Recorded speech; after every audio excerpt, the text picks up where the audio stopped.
Bom dia a todos. Sejam muito bem-vindos nesse encontro que nós estamos chamando aqui na AmCham de Seu País, Sua Decisão, Presidenciáveis 2018. Bom, gostaria de começar agradecendo o parceiro na realização desse evento, que é o Brasil US Business Council, todos os presentes, aqueles que estão nos acompanhando remotamente. Esse evento está sendo transmitido ao vivo aos sócios da AmCham de todo o Brasil e aos associados também do Brasil e US Business Council nos Estados Unidos. Gostaria também de agradecer o patrocínio master desse evento, a Votorantim, o governador Ciro Gomes, registrar também as autoridades aqui presentes, que são Mauro Benevides Filho, secretário da Fazenda do Estado do Ceará, o professor Roberto Mangabeira Unger, o cônsul-geral dos Estados Unidos em São Paulo, Ricardo Zúñiga, e o embaixador Rubens Barbosa. Bom, gostaria também de informar a vocês que a agenda da AmCham é bastante dinâmica e nós temos aí pela frente nossos próximos eventos. No dia 20 de março, a gente tem um evento sobre a reforma tributária americana e no dia 23 de março, um evento chamado Plano de Voo, Aperte o Cinto e Prepare-se para Decolar em 2018. Iniciaremos o evento de hoje com uma apresentação do presidente do Conselho de Administração da AmCham, Hélio Magalhães, sobre a agenda AmCham para os presidenciáveis 2018, seguida por uma apresentação das propostas também do Brasil US Business Council, que será feita por Cássia Carvalho, diretora executiva da instituição. Logo em seguida, teremos o pré-candidato a presidente pelo PDT, Ciro Gomes, e finalizaremos o evento com um momento de perguntas. Vamos assistir agora um vídeo da Votorantim, nosso patrocinador master. Há quase 100 anos, nós estabelecemos um compromisso: promover o desenvolvimento do país. Hoje, nós nos orgulhamos do nosso passado e temos confiança no futuro, porque o futuro não é um desconhecido para nós. O futuro é o nosso território. Pelo nosso legado e pelas pessoas que estão conosco todos os dias, compartilhamos o nosso propósito com o mundo e continuaremos construindo juntos essa história por muitos outros anos. Hoje, amanhã e além. Votorantim, por 100 anos. Obrigada, Votorantim.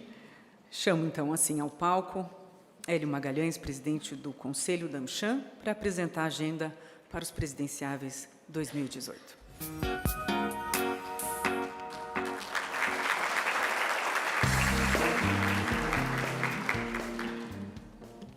Bom dia. Queria, primeiro, formalmente, mais uma vez, agradecer a presença do ex-governador Ciro Gomes. Em seu nome, eu cumprimento as outras autoridades. Nós estamos hoje tendo o primeiro desses encontros que esperamos poder, no decorrer dos meses, trazer outros candidatos para que a gente possa ter aqui um debate. Eu comentei com o governador, nós estamos webcasting esse evento para nossas 14 regionais, então não só a participação de sócios nossos aqui em São Paulo, como também sócios nas nossas regionais. Eu vou começar aqui nesse evento apresentando a agenda que a AmCham pretende apresentar, e hoje é a primeira vez que vai ser apresentada a um dos pré-candidatos, o governador Ciro Gomes, dos tópicos que nós acreditamos sejam importantes de serem endereçados para que o Brasil tenha uma maior competitividade no cenário internacional. Há 99 anos, a AmCham Brasil segue presente nos momentos mais importantes da história do Brasil. Ano que vem a gente completa um século no Brasil. Eu acho que de uma história muito atuante. Em 2010, passamos a liderar uma agenda estruturada e conectada através do programa Competitividade Brasil, discutindo e propondo ações para o aumento da competitividade das nossas empresas, tanto no âmbito das evoluções que elas devem fazer internamente, quanto nas sugestões e propostas que envolvam o Poder Executivo e o Congresso Nacional. Nas eleições de 2014, alguns dos senhores vão se lembrar, levamos estas nossas sugestões aos principais candidatos à presidência da República em um ciclo de encontros com mais de 3.000 executivos presentes e empresários em 13 estados conectados virtualmente. Para as eleições desse ano, iniciamos em 2016 um trabalho mais focado e estratégico, reformulando e fortalecendo o programa de 2010, que foi rebatizado como Mais Competitividade Brasil. Com o programa Mais Competitividade Brasil, ajudamos nossos associados a atravessar a maior crise econômica das últimas décadas. Crise esta que trouxe uma retração de mais de 7% do PIB e a eliminação de milhões de postos de trabalho. A AmCham esteve ao lado dos seus associados com uma agenda concreta de propostas de ganho de produtividade, de gestão e competitividade internacional. Nos últimos 2 anos, cerca de 200.000 executivos buscaram na AmCham construção de suas alternativas para enfrentar essa crise. Agora é o momento de assumir a responsabilidade da mudança. Estamos diante de uma sociedade saturada com a corrupção e diante de uma agenda de reformas prejudicada pela instabilidade política. Diante desse contexto, a agenda do futuro governo é ainda mais decisiva, sendo uma oportunidade única de construção do Brasil que sonhamos e queremos. Por sua experiência ampla e multissetorial, a AmCham assume a responsabilidade estratégica na construção de soluções para o aumento de competitividade do país. Nos últimos 2 anos, nosso programa já impactou e interagiu com o presidente da República, 10 ministros de Estado, 9 secretários nacionais e presidentes de agências reguladoras, 20 parlamentares com relevância em temas importantes e pautou discussões e análises em mais de 5.000 reportagens em veículos em todo o país. A agenda AmCham é embasada por um trabalho coordenado executivamente pelo Comitê de Competitividade, construído por especialistas e representantes da academia, de empresas e de think tanks, que tem direcionado as atividades e ações em prol do tema, consolidando debates e impulsionando a mobilização empresarial. No Mais Competitividade Brasil, criamos grupos de trabalho e forças-tarefa, os quais contaram com a participação de nossos associados na formulação de uma agenda estratégica. Para a eleição de 2018, preparamos uma agenda focada no que entendemos ser a vocação de uma Câmara de Comércio, sem esquecer que os desafios são muito grandes e relevantes. A agenda focada da AmCham não elimina a necessidade de seguirmos nos mobilizando sobre grandes temas como equilíbrio fiscal, infraestrutura, logística, segurança pública, qualificação profissional, economia digital, diversidade, educação, saúde e sustentabilidade e preservação ambiental. Eu hoje tenho aqui o prazer de apresentar essas 2 iniciativas. Uma, a Agenda AmCham para os Presidenciáveis 2018, que terá como sua marca, isso que vocês veem aí na tela, seu país, sua decisão. E também iniciamos hoje o ciclo de encontros que realizaremos em parceria com o Brasil US Business Council, que coloca nossos associados no centro da discussão para a construção do Brasil que sonhamos e precisamos. A nossa proposta está dividida em 4 pilares temáticos: segurança jurídica e atração de investimentos, modernização do sistema tributário, integração do Brasil nas cadeias globais de valor e o fortalecimento das relações bilaterais Brasil-Estados Unidos. O primeiro pilar da nossa agenda, a segurança jurídica e atração de investimentos. A segurança jurídica é um tema de extrema importância para estimular novos investimentos no Brasil. Nesse contexto, a AmCham apresenta propostas para o fortalecimento das agências reguladoras, para que tenham mais autonomia, eficiência e transparência, gerando um ambiente de maior estabilidade regulatória. Propomos também medidas para aperfeiçoamento da legislação sobre falências e recuperação judicial, como objetivo de melhorar as condições das empresas potencialmente viáveis e acelerar os processos de novos investimentos num ambiente de maior previsibilidade. Outro ponto que trabalhamos foram propostas para o desenvolvimento de mecanismos de financiamento de longo prazo e instrumentos de hedge para superar um dos maiores entraves aos necessários investimentos de longo prazo em infraestrutura e logística do Brasil. Defendemos também mais avanços na legislação trabalhista, propondo alternativas para a adoção de arbitragem nos litígios trabalhistas. Na sequência, entramos no pilar de modernização do sistema tributário. Todos nós sabemos que há um grande espaço para o nosso sistema ser mais racional, justo e menos burocrático.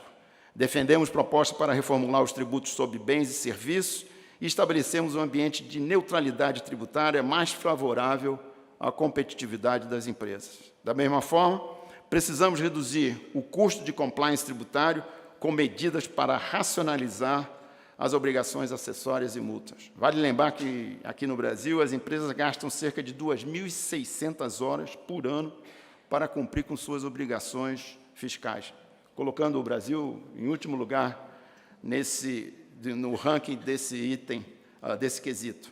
Sem falar, evidentemente, da nossa carga tributária, que é uma das mais altas do mundo. Defendemos também a revisão da tributação da renda corporativa, atualmente cerca de 10% acima da média dos países do OCDE e também superior, prestem atenção, às novas alíquotas nos Estados Unidos, que baixaram e vão colocar o Brasil numa dificuldade competitiva sob o ponto de vista de retorno. No pilar de integração do Brasil nas cadeias globais de valor, diante da baixíssima participação e inserção do país no comércio internacional, que hoje é cerca de 1%. Esse número já foi 2%, ou seja, nos últimos anos, perdemos market share no comércio internacional. Somos totalmente contundentes ao defendermos propostas para ampliação da rede de acordos comerciais do Brasil. Apesar de alguns avanços recentes, o Brasil segue aquém do seu potencial e os atuais acordos não abrangem importantes parceiros comerciais. Precisamos ampliar e aprofundar a rede de acordos na região, avançarmos com a África e termos uma estratégia para o Sudeste Asiático, além de concluir negociações ocorrendo envolvendo União Europeia, Canadá, Coreia e Japão. Atentamos também para a importância da retirada de barreiras e criação de mecanismos de fomento ao investimento brasileiro no exterior, através, principalmente, da ampliação dos acordos de investimentos com foco em países estratégicos para o Brasil. Defendemos também o ingresso do Brasil na OCDE. Como Câmara Americana de Comércio, não podemos deixar de tratar da relação bilateral entre Brasil e Estados Unidos, que esse ano talvez atravesse uma das suas mais difíceis fases. Esses dois países, historicamente aliados e com muitos diálogos em curso entre dois governos. Propomos trabalhar pelo início de uma negociação de um acordo bilateral de investimentos, ressaltando que esse instrumento já foi assinado pelo Brasil com 9 países e blocos. Propomos também medidas para a expansão das iniciativas de convergência regulatória. Isto é fundamental para que o Brasil possa ter um comércio mais rico com os Estados Unidos. Convergência regulatória. E de facilitação de comércio bilaterais. O trabalho de convergência precisa ter mais avanços em setores já trabalhados, identificando novos segmentos com potencial de ampliação do comércio entre os dois países. O Programa de Facilitação de Comércio em Desenvolvimento nos dois países, como o Portal Único de Comércio Exterior no Brasil e o Single Window nos Estados Unidos, devem estar cada vez mais integrados. Por fim, defendemos a retomada da perspectiva de um acordo comercial mais amplo, que com certeza será uma iniciativa com ganho para os dois países, conforme aponta um estudo que foi feito em 2016 pela Michan com a Fundação Getúlio Vargas. Nós, da iniciativa privada, além de cobrar do governo as medidas que dependem deles, precisamos compartilhar essa responsabilidade na busca de soluções. E é isso que estamos fazendo. Essa é a nossa agenda e vamos juntos trabalhar para que ela se torne realidade. A agenda completa estará disponível no nosso site a partir de hoje. E por isso eu gostaria de agradecer aqui a todos que colaboraram nesse esforço, que foi um esforço, como disse, de mais de 2 anos, e particularmente aos membros do nosso Comitê de Competitividade, do seu líder Britaldo Soares, Daniel Godinho, Durval Portela, Solon da Cunha, e também agradecer ao Centro de Cidadania Fiscal, sob a liderança de Bernardo App, à Fundação Getúlio Vargas, de São Paulo, sob a liderança de Luiz Brito, e à FEBRABAN, sob a liderança do Murilo Portugal, e ao escritor Pinheiro Neto, representado pelo sócio Luiz Fernando Valente, de Paiva, que nos ajudou na área do contencioso. Muito obrigado, e eu espero que vocês aproveitem essa oportunidade que teremos hoje aqui com o ex-governador Ciro Gomes. Obrigado.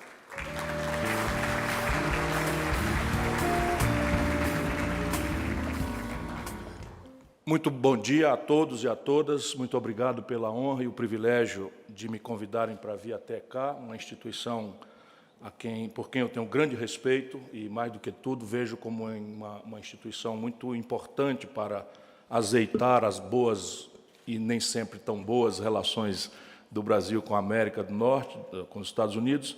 E a todos quero agradecer na pessoa do Hélio Magalhães, nosso presidente do Conselho de Administração da ANCHAM. Quero cumprimentar a CEO, Débora, a quem agradeço também as palavras, a Cássia Carvalho, diretora executiva da Brasil US Business. E quero cumprimentar alguns amigos aqui, me permitam, só por afeto, quero distinguir aqui algumas pessoas, sem desmerecer ninguém, mas é uma alegria rever um grande cérebro brasileiro que já prestou enorme serviço ao nosso país, o embaixador Rubens Barbosa, é uma alegria revê-lo jovial como está, e não estou falando para agradar. Quero cumprimentar o senhor cônsul-geral dos Estados Unidos em São Paulo, Ricardo Zuniga, é um privilégio tê-lo nessa audiência.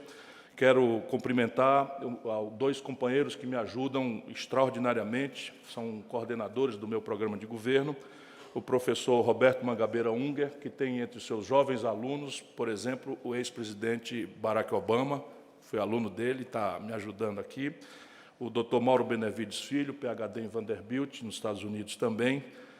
Quero cumprimentar um velho e querido amigo, e nisto encerro o protocolo, Murilo Portugal, presidente da FEBRABAN.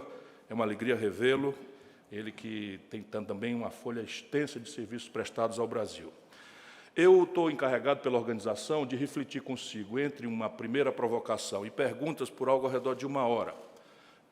Evidentemente que falar sobre o Brasil, essa coisa maravilhosa, amada e complexa e difícil, nesse tempo, necessariamente, eu preciso me socorrer da qualidade extraordinária da audiência. Portanto, eu serei omisso, telegráfico, superficial em muitas coisas e espero supri-las ao cabo da pergunta. E serei o máximo econômico possível para privilegiar a interação, que acho mais importante nesse momento em que não começaram a pipocar os foguetes, as musiquinhas infernais que grudam nos nossos ouvidos, os sorrisos sempre muito plásticos da televisão.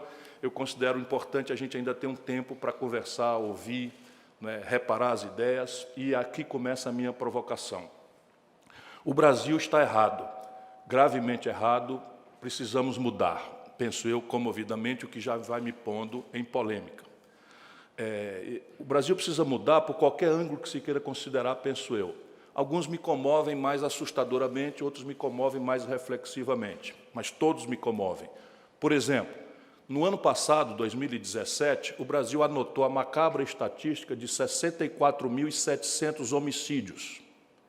64.700 homicídios aconteceram no nosso país, quase todos jovens, quase todos negros, quase todos pobres, quase todos da periferia. Apenas 8% desses homicídios o Estado Democrático de Direito do Brasil teve capacidade de investigar. Isto é só um símbolo daquilo que me assusta, me comove e me movimenta para afirmar que o Brasil precisa mudar.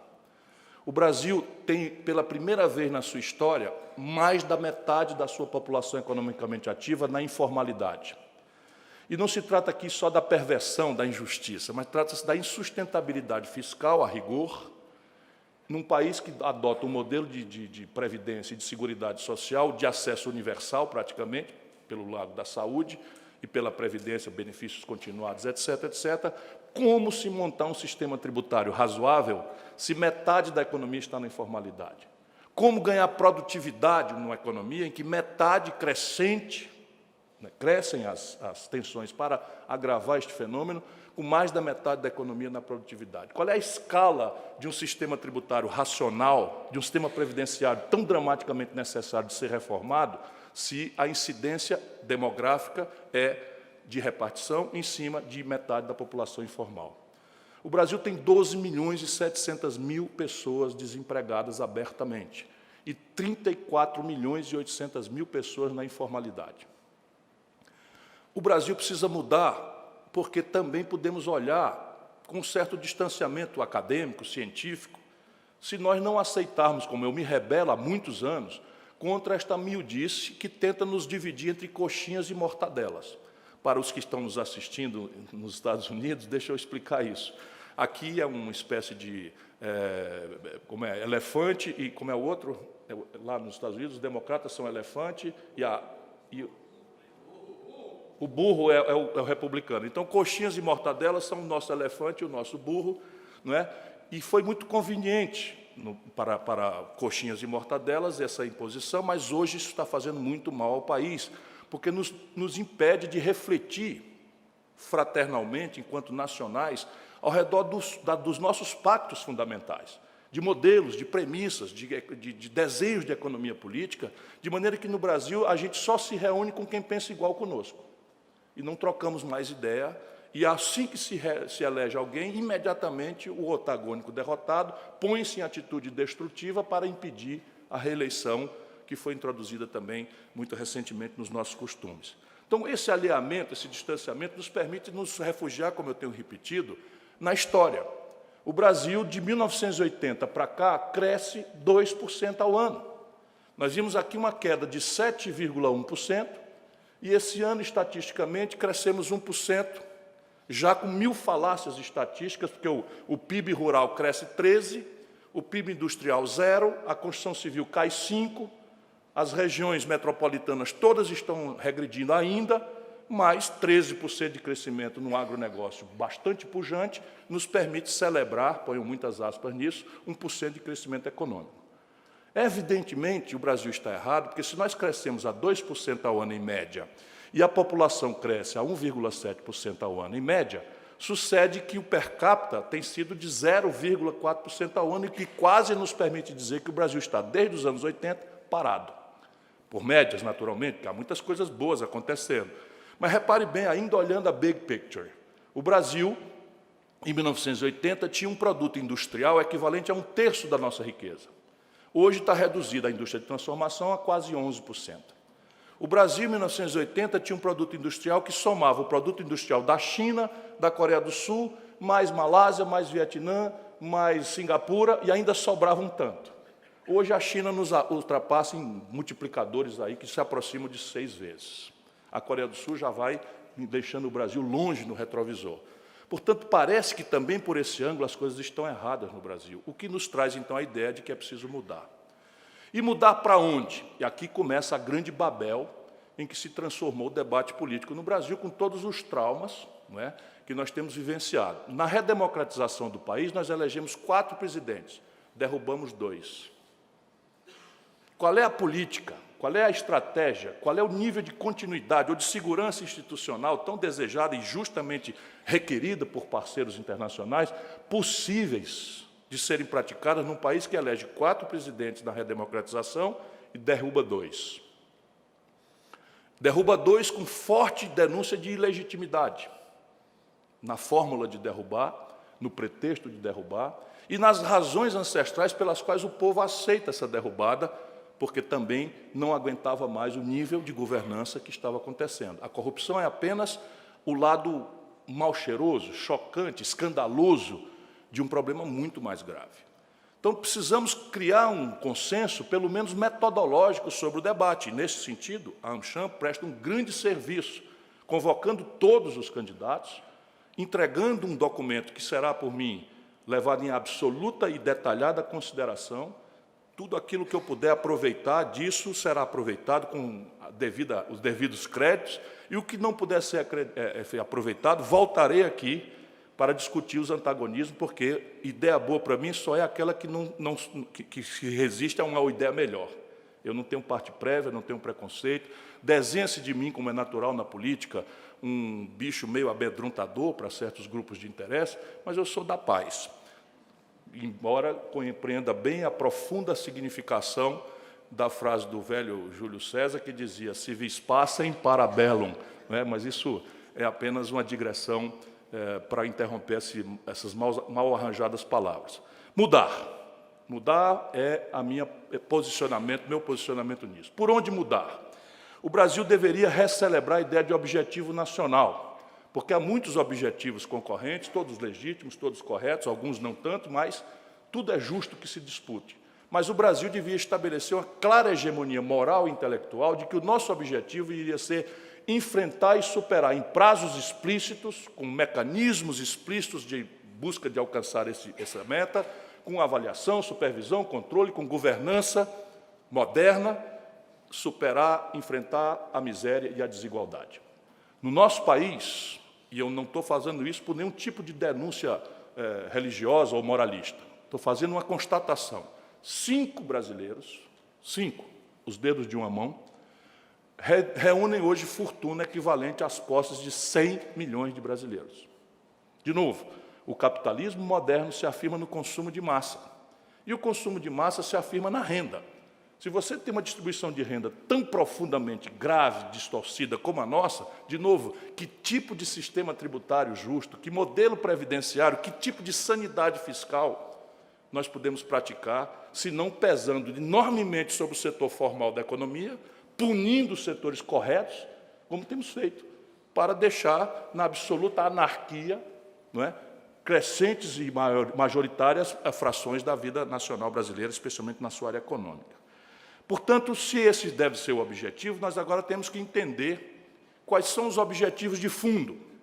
Na minha mente, eles podem, 1000 que são, serem resumidos em 3 grandes objetivos. Entrarmos numa dinâmica de formação bruta de capital. O Brasil tem uma larga tradição de atalhar os conflitos políticos, que não são triviais, são complexos, e estamos estagnados entre 15% e 17% do PIB de formação bruta de capital, que todo mundo sabe, é o nível de poupança doméstica que sustenta ou não sustenta desenvolvimento alto e consistente, sustentável no tempo.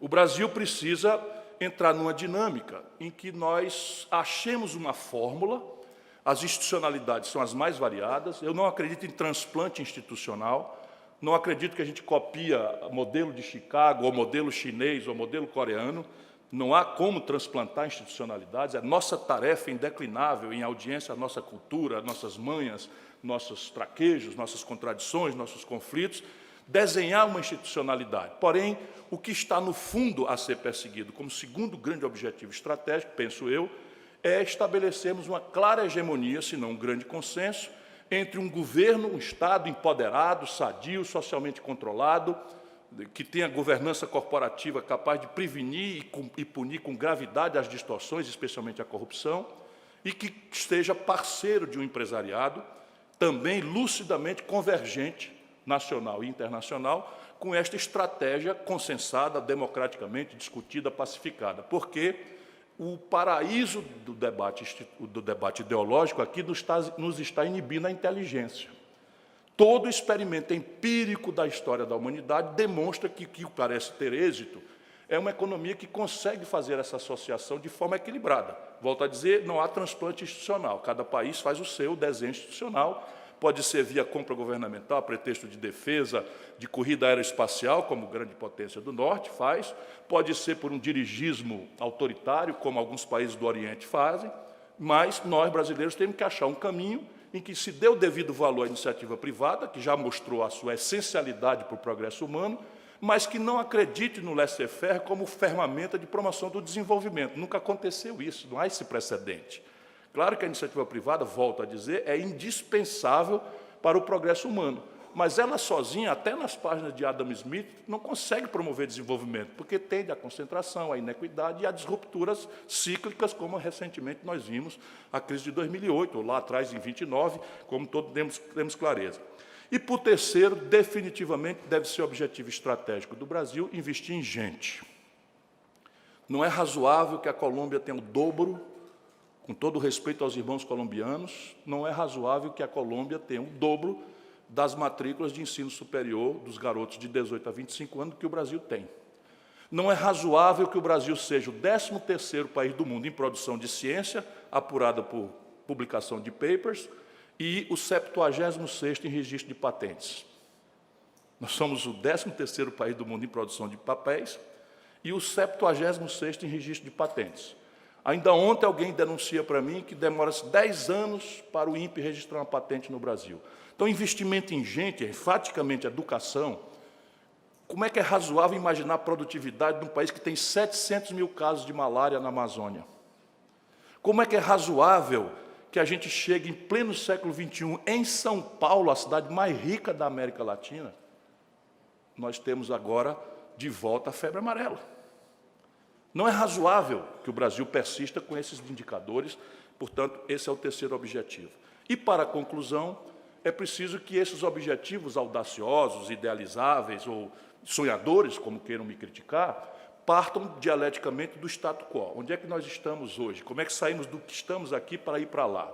Eu penso que nós precisamos pôr em debate uma equação inteligente para superar 3 interdições que a mim me parece explicar por que o Brasil não cresce desde os anos 80.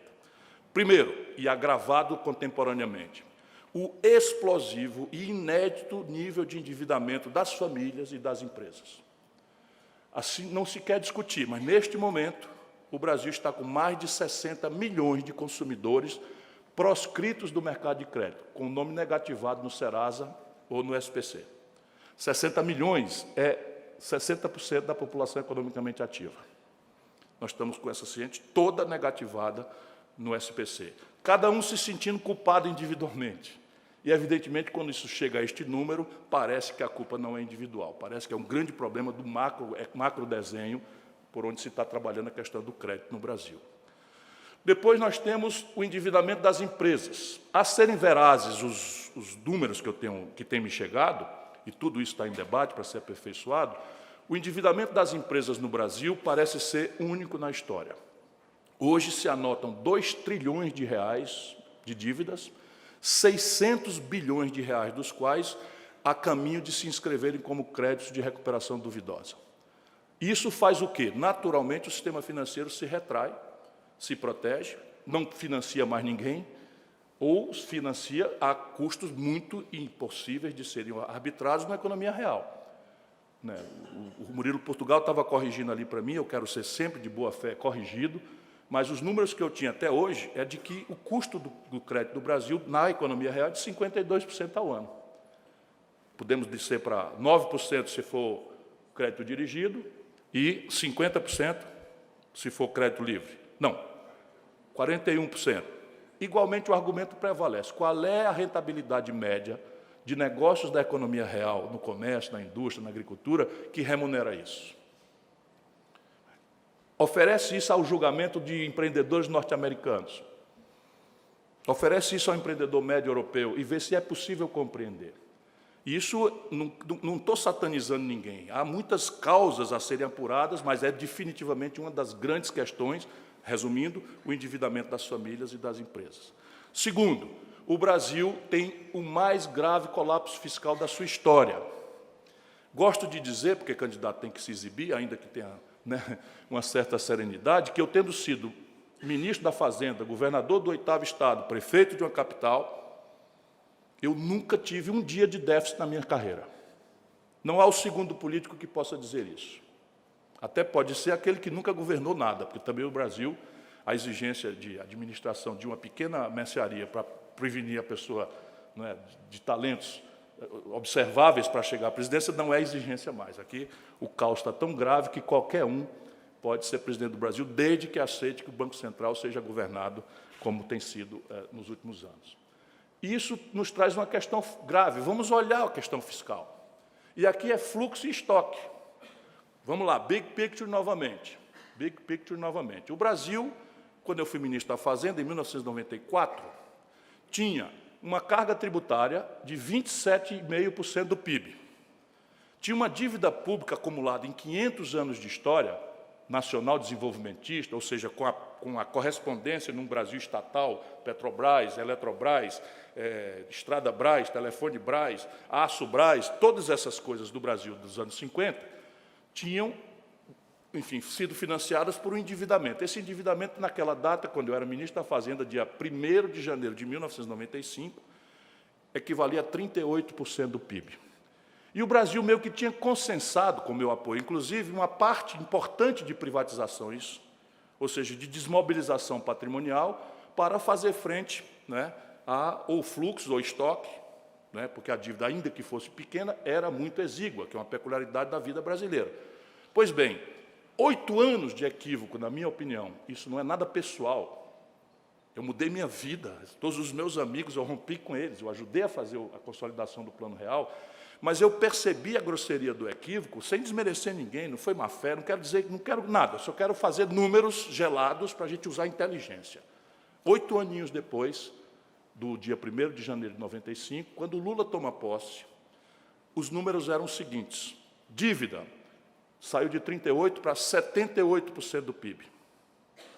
Carga tributária, puxada por este galope da dívida, e nenhuma outra razão foi, porque a taxa de investimento declina toda hora, saiu de 27,5% para 36,5% do PIB, que essa é a denúncia que se faz de uma carga tributária pesada para os padrões brasileiros, porém, ela aconteceu agora, ante um certo aplauso de uma certa fração da nossa elite. Não estou lhes culpando de nada, mas agora, no auge dessa crise fiscal que nós estamos, aí está o problema. E aqueles 150 bilhões de dólares foram desmobilizados. E a dívida passou de 38% para 78% do PIB. São números. Ou eles estão corretos, são verazes, ou não estão corretos. A mim me parece que eles indicam que esta modelagem não funciona. De que esta modelagem produziu aquela grande questão que, a partir de hoje, tem que ser resolvida, o desequilíbrio estratégico na conta pública. E com a dívida pública, que não é em linha com os manuais de economia do mundo, o que nos obriga a pensar. Pergunta a um economista de Chicago qual seria o efeito na política monetária norte-americana, pelos manuais, se a dívida norte-americana, 26% dela, vencesse em 4 dias. Isso não tem precedente. Ou a gente pensa com a nossa cabeça, ou nós raciocinamos fora do mainstream simplificador, nos dá uma certa zona de conforto, ou nós estamos tangenciando o problema. E ele vem. Vem como? Vem com inflação. Vem como? Vem com ciclos de desvalorização cambial. Como já aconteceu, qual foi o filme que derrubou o Fernando Henrique, que permitiu a eleição do Lula? Qual foi o filme ancestral que derrubou a Dilma? O mesmo. Ciclos de consumo, felicitante, populista, insustentável, manipulado pela taxa de câmbio, que, na sequência, quebra o balanço de pagamentos do país e desvaloriza o câmbio. E nós, então, não aprendemos ainda uma lição óbvia de que os preços todos são imediatamente ou remotamente sensíveis a câmbio. Porque a gente não compra dólar, mas come pão e pizza. E pão e pizza é trigo. E trigo o Brasil não tem. Então tem que comprar trigo lá fora, paga com dólar. Se eu precisar de R$1 para comprar um dólar de trigo e passar a precisar de R$4, 30 dias depois de uma reeleição, para comprar o mesmo dólar de trigo, a sensação do povo é que perdeu 75% da capacidade de consumir ontem. E fica muito zangado. Isso aconteceu com o Fernando Henrique, houve um movimento fora FHC, houve pedido de impeachment. Só que quem recebeu foi, na época, o presidente da Câmara, Michel Temer. Olha como o nosso país tem determinadas caricaturas que fazem a gente rir para não chorar. E isso é o que derrubou a Dilma. E esta bomba está armada para derrubar o próximo. Então, esta é a interdição de partida segunda mais grave. O desequilíbrio estratégico da conta pública, o que nos põe como grave centralidade debatermos uma reforma fiscal complexa, não é trivial, não pode ser ferida por capítulos. É equivocada a ideia de reformar a Previdência sem imediatamente reformar a questão tributária. Por quê? Porque o sistema previdenciário brasileiro não quebrou ontem, ele vem quebrando. E, ao vir quebrando, nós criamos um monte de incidências parafiscais que incidem no faturamento e, portanto, geram bitributação e hostilidade à competitividade sistêmica do país. PIS, COFINS, são os dois mais graves. Como é que eu vou discutir Previdência separado de tributo? E aí, tributo, você tem algumas tarefas para fazer. Só 2 países do mundo, nós e a Estônia, não cobramos tributo sobre lucros e dividendos. Pode ser que a Estônia seja uma boa referência, com todo respeito, mas eu quero discutir se isso é razoável. O Brasil, enquanto a América tem uma alíquota mínima de 29% do imposto de heranças, o Brasil tem uma alíquota mínima de 4%. Enquanto na América a alíquota máxima vai a 45%, o Brasil cobra 8%. É razoável? O mundo inteiro faz assim e nós que estamos certos? Isso tudo é impopular, perde voto. Então, assim, mas adianta ser presidente da República para virar gerente de massa falida, o próximo desmoralizado, o próximo impedido? Vamos escolher outro. Tem aí 1000 salvadores da pátria se oferecendo para simplificar os problemas do Brasil. E, por terceiro, e termino para me oferecer ao debate, o Brasil tem um problema. Como nós nos desindustrializamos brutalmente, o nosso povo aspira, como referência mesmo de felicidade, de realização pessoal, a acessar um padrão de consumo, cuja notícia globalizada chega para ele pela internet, pela televisão, pelo rádio. E este padrão de consumo, aspirado pela nossa unânime população, nós perdemos crescentemente a capacidade de empreender para produzi-lo. Não se trata aqui de xenofobia, nem de nacionalismos estéreis, a old-fashioned way dos anos 50. Embora nos anos 2000 e tanto, alguns desses valores tenham saltado, que eu digo o setor siderúrgico brasileiro em sobressalto hoje, mas não quero ser indelicado. O problema é que a vida é dura. Estou só dizendo com clareza que o grande problema é que qualquer crescimento que o Brasil experimente, imediatamente produz um boom de importações, que nós temos mascarado esse desequilíbrio estratégico crescente com ciclos de preços de commodities.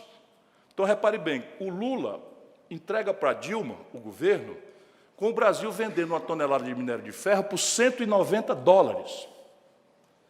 Quando a Dilma é derrubada, nós estamos vendendo a mesma tonelada de minério de ferro por $38. Quando o Lula entrega o governo para a Dilma, nós estamos vendendo um barril de petróleo por $110. Quando a Dilma é derrubada, nós estamos vendendo o mesmo barril de petróleo por 30.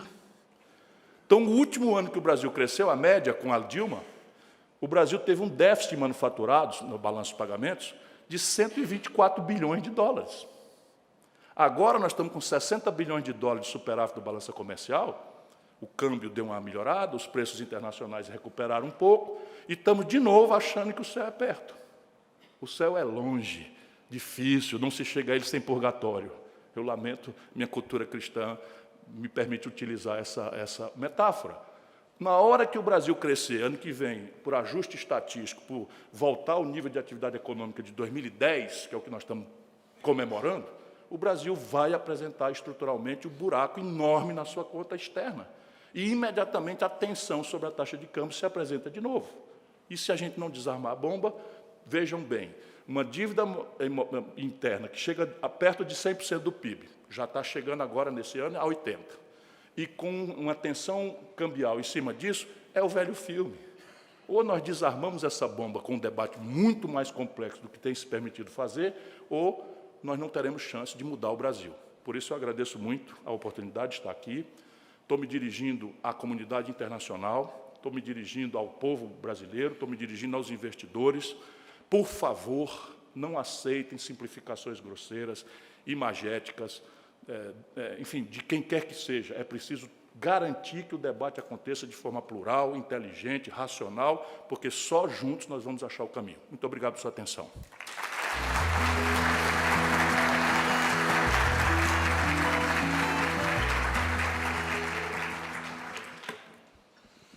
Obrigada, Ciro Gomes, pela sua apresentação. Vamos agora ao nosso painel. E gostaria de chamar ao palco novamente a nossa CEO, a CEO da AmCham, Débora Vieitas, e a Cássia Carvalho, do US Brazil Business Council, que vão, então, fazer perguntas ao Ciro Gomes.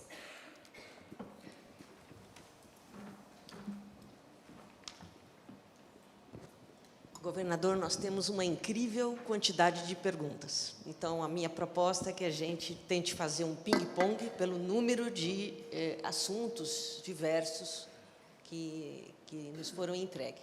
Cássia, quer começar com as perguntas que vieram dos Estados Unidos? Então, por favor, todo mundo lê aqui, né, ficcionalmente, o meu Facebook. Porque eu estou ficando um chato, porque eu estou dizendo, como o padre Antônio Vieira, e falei ali em cima, determinadas questões impõem que aquilo que o padre Vieira dizia antes de cometer seus intermináveis sermões. Desculpem, não posso ser breve. Então, assim, vão me perguntar claramente duas coisas, estão em linha com o sentimento geral. Quer dizer, e aí, como resolver esse negócio aí? Né? Essa equação fiscal e cambial. Isso é um problema que eu acabei de plantar para que a gente ordenasse a discussão. E a segunda questão é, como é que faz para fazer isso no Congresso do jeito que é? Então, essas duas, pelo menos, eu preciso de um tempinho a mais fora do ping-pong.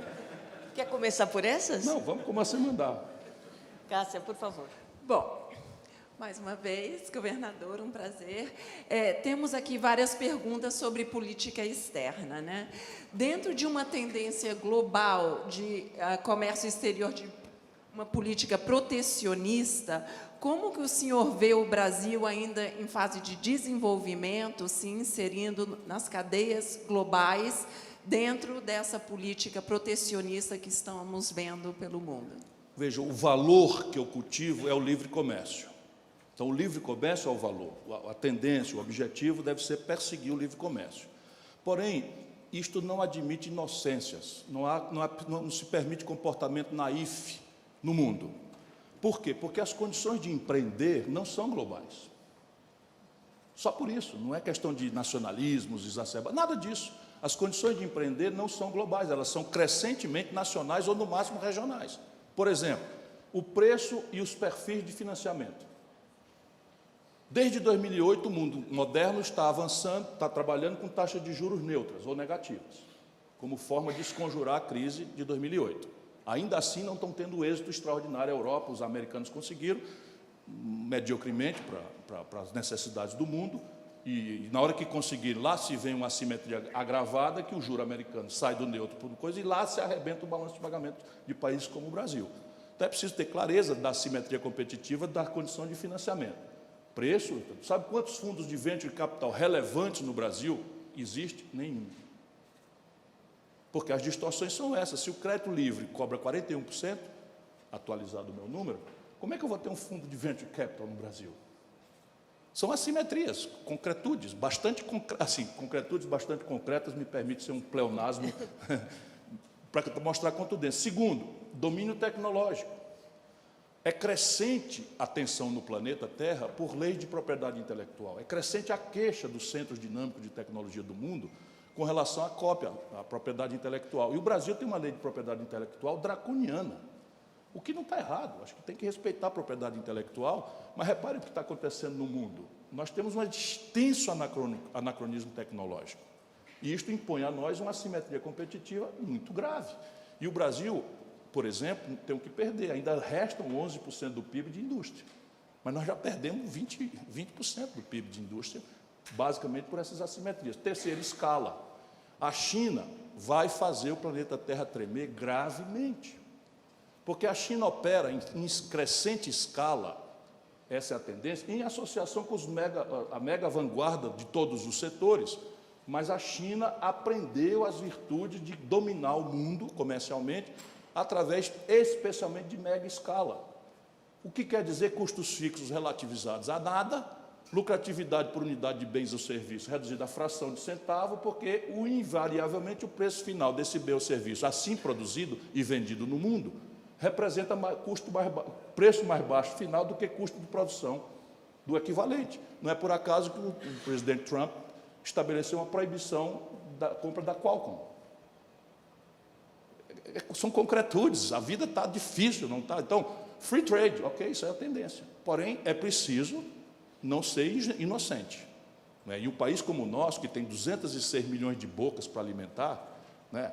64 mil homicídios sem investigação, não se pode dar o luxo de se desindustrializar e imaginar que vai financiar um padrão moderno de consumo com commodities. Isto é absolutamente ilusório, não vai acontecer. Então, como serão as relações exteriores do Brasil com os países, principais parceiros, como os Estados Unidos, a União Europeia e também os BRICS? A política externa brasileira tem oscilado de um mascatismo, né, ou seja, de uma redução a interesses comerciais miúdos, ou uma espécie de militância rebelde ao império, etc., etc. Eu pretendo também impor uma certa racionalidade aí. Na política, não é? O Brasil, comigo, fará grande pressão por uma ordem internacional assentada na paz, na solução pacífica dos conflitos, na autodeterminação dos povos, na não ingerência em assuntos domésticos, por uma ordem internacional assentada no direito, por uma atitude de cooperação para esse grave flagelo da humanidade, que é o maior volume de refugiados da história, são 65 milhões de seres humanos. Então, por este lado, o Brasil atuará em todas as dimensões que puder para ajudar modestamente, do nosso tamanho, mas também não somos um país vil que pode aceitar ser protetorado de quem quer que seja. Nós queremos um status assim semelhante ao da França, não é? Nas nossas relações com o dito primeiro mundo. Nada que diminua ninguém, mas protetorado comigo não seremos. A segunda grande guia será uma busca racional, inteligente, firme, negociada, por 3 objetivos. O Brasil precisa buscar, dado que minha estratégia será um esforço de interromper a desindustrialização e retomar um poderoso processo de industrialização por um conjunto de políticas, não é, que podemos discutir, mas o Brasil, para que isso aconteça, tem que ter uma política externa comprometida em achar com os parceiros um regime de preferências comerciais industriais, um regime de transferências tecnológicas, algumas delas sensíveis, e um mecanismo rebelde às interdições de Bretton Woods de financiamento. Eu sei quantas resistências eu encontrarei, mas estou com transparência dizendo o que pragmaticamente eu vou buscar. Neste conjunto de fatores, eu acho que nós estamos vivendo um momento rico, potencialmente, muito pobre cineticamente, na prática, mas muito rico potencialmente, da nossa necessária e especial relação com a América do Norte. Eu não vi o presidente Donald Trump falar a palavra Brasil nenhuma vez em todos os debates que eu assisti da campanha. Não vi o presidente. O que significa, das duas, uma, ignorância ou irrelevância. As duas não são propriamente ruins. Ignorar o Brasil ou considerá-lo irrelevante, do meu ponto de vista, não é mal. Significa que não há um pré-conceito. Significa que não há uma memória ruim.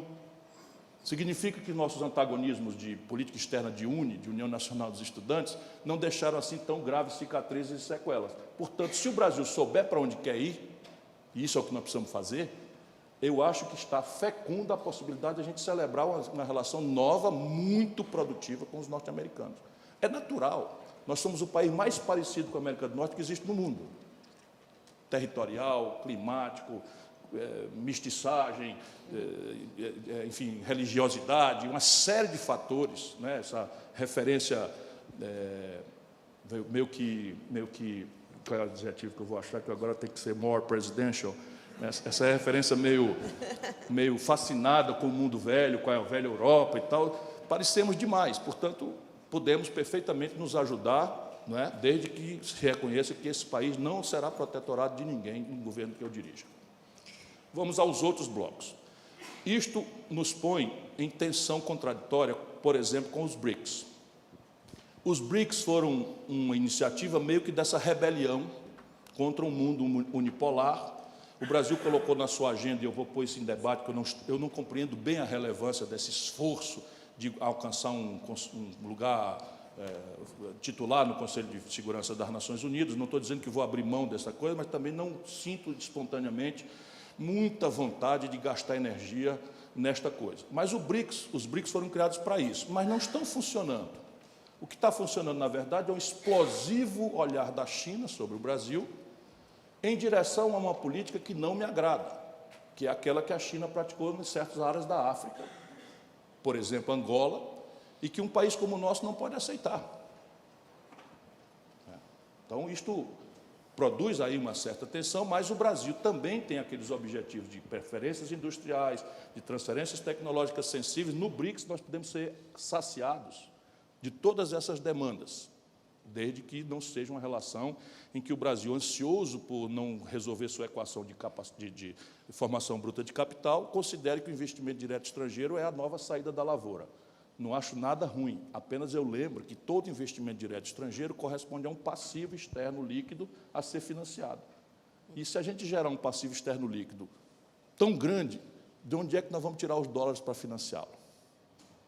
Então, essa é a questão. Governador. Mercosul, que eu ajudei a assinar.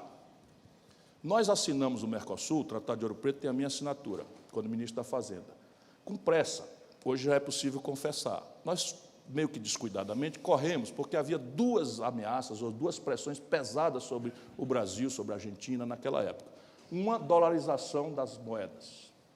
Ficou muito poderoso ali no ano 93, 92, uma ideia de que as moedas nacionais não faziam mais sentido e que era preciso dolarizar. Então, a Bolívia foi embora, e nós precisávamos nos proteger disso. Segundo, a ALCA. Havia uma obsessão entre os democratas de impor ao Brasil, com prazo de 2005, assinado na Flórida, que o Brasil tinha que se submeter a uma área de livre comércio com as Américas. E nós tínhamos muito medo, na época era 25% do PIB indústria, que nós íamos nos desindustrializar pesadamente, como a Argentina acabou se desindustrializando. Então, nós corremos e criamos assim uma espécie de coletivo para nos proteger juntos dessas duas pressões. Funcionou, foi ótimo, mas isso, de um tempo para cá, virou um certo óbice, a agilidade com que nós temos que responder aos desafios contemporâneos. Então, o tratado com a União Europeia, por exemplo, do Mercosul, já passa da data. Porém, nós não vamos desfazer o Mercosul, se eu, eventualmente, servir a esse grande país como seu presidente. Governador, a pergunta é: quais são as reformas que o senhor apoiará e com qual prioridade? A reforma mais grave que o país precisa, como premissa de todas as outras, é uma reforma fiscal, como eu já tentei indiciar, mesmo escolhendo por 30 minutos o que eu daria ênfase para esse auditório. Mas o Brasil precisa se reformar em muitas outras coisas. Por exemplo, nós temos dois fenômenos em matéria de violência que surgiram na última década e meia, e que são gravíssimos, muito complexos, praticamente sem precedentes nas suas características no mundo, e o Brasil assiste catatônico, sem nenhuma inovação institucional e com declínio de orçamento, que é a violência vulgarizada, o domínio de territórios por facções criminosas e pelo narcotráfico, que movimenta bilhões de reais, já passam ao estágio da lavagem de dinheiro, já passam ao estágio do suborno de autoridades do Estado. Estamos perigosamente aceitando o equívoco de colocar forças armadas para enfrentar esse tipo de fenômeno, porque é um equívoco grosseiro, mas imediatamente trará a ronda do suborno para o generalato ou para os oficiais superiores, como aconteceu no México recentemente. Então, isto é uma reforma que tem que ser feita, grave, importante, mas isso não se fará sem orçamento. É evidente que tem uma inovação institucional importante para ser feita, criar um sistema nacional de segurança, assumir a União Federal o seu papel, tanto na regulação, na inovação institucional, como especialmente na inteligência e contra-inteligência, que é assim que se combate. Mas na humanidade, enquanto persistir, falando aqui ao mundo, né, pelo fio do coração de vocês, ao mundo, a partezinha que está curiosa comigo, naturalmente eu não estou nenhuma ilusão de grandeza nenhuma, mas a partezinha que está prestando atenção em mim, enquanto houver paraíso fiscal, debalde será a luta contra o terrorismo, contra o narcotráfico. Simples assim. E a humanidade precisa discutir isso. O ministro da Fazenda do Brasil, meu estimado amigo Henrique Meirelles, guarda a sua poupança num paraíso fiscal.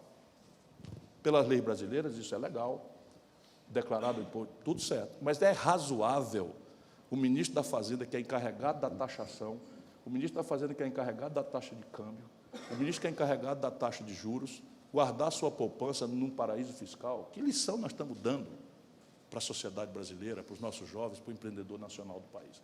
Essas coisas têm que mudar, é reforma para todo lado. Não é? A educação no Brasil tem um paradigma pedagógico ancorado no século XIX. Um enciclopedismo raso, todos nós somos capazes de reproduzir superficialidade sobre qualquer assunto e não temos profundidade em nada. É preciso substituir o decoreba por um paradigma pedagógico que ilumine a capacidade de perguntar, que estimule o garoto e a garota a associar informações que estão aí disponíveis e selecioná-las corretamente e inovar. Tá? Toda uma reforma educacional para ser feita no Brasil, mas isso tem que ter orçamento. O gasto por cabeça no Brasil é muito baixo. Eu já disse, a Colômbia tem o dobro das matrículas do Brasil, ensino superior. E aí o que é que fazem as autoridades brasileiras? Enquanto o mundo inteiro tem um tormento do desequilíbrio fiscal como grave problema contemporâneo, qual é o problema da Europa? O que é que fez tombar a Grécia? O que é que fez tombar a Irlanda? O que é que fez tombar a Espanha? O que é que a Itália está toreando? É desequilíbrio fiscal. Sociedades envelhecidas, o welfare state indestrutível por questão de política, um estresse migratório provocado pelas guerras que a própria Europa ajuda a produzir no mundo, e o laguinho do Mediterrâneo se ultrapassa com uma balsa, e o resultado prático está aí, né? Fascistas tomando posição novamente, com clareza e tal. Ou o mundo entende isso, mas e o desequilíbrio fiscal é um problema grave. Sabe como é que se resolve? Liga para o Temer. Como é que você faz? Bota uma lei. Isso é muito lusitano, assim, com todo respeito. Isso aqui é uma brincadeira. Você resolve o problema. Como? Faz uma lei. Então, o Brasil tem um orçamento que 51,7% do orçamento executado em 2017, juro e rolagem de dívida. A lei não alcança isso aqui. 29% desse orçamento é executado, previdência. A lei não mexe nisso aqui. 21% educação, saúde, segurança, porto, aeroporto, estrada, ferrovia, rodovia, competitividade sistêmica, ciência, tecnologia, cultura, educação e saúde são as duas mais relevantes. É sobre isso que incide a emenda 95 à Constituição, que proíbe por 20 anos o gasto. Ou seja, 2 milhões de rapazes e moças que emergem da escola básica procurando escola média, só o crescimento vegetativo da população, tchau. 2 milhões de rapazes e moças que emergem ao ensino superior, tchau. Agenda de competitividade, de infraestrutura, não sei o quê, tchau, esqueça. Por 20 anos. Oh, coisa genial. Esse ano vai ficar claro que isso não se sustenta. Quer dizer o quê? Que vamos afrouxar? Volto a dizer, eu não tenho um dia de déficit na minha carreira. Eu conto uma proeza que é a seguinte: eu trabalhei com 36% de receita corrente líquida livres para investimento como governador. E o Estado do Ceará é o 8º Estado brasileiro. Pois bem, com essa montanha de dinheiro, ao invés de gastar por conta e ser mais popular do que fui, o mais popular do Brasil, eu fui ao mercado e comprei 100% da dívida imobiliária do Ceará, que venceria em 20 anos. Pergunta aos especialistas quem é o estado mais líquido do Brasil hoje. É o Ceará.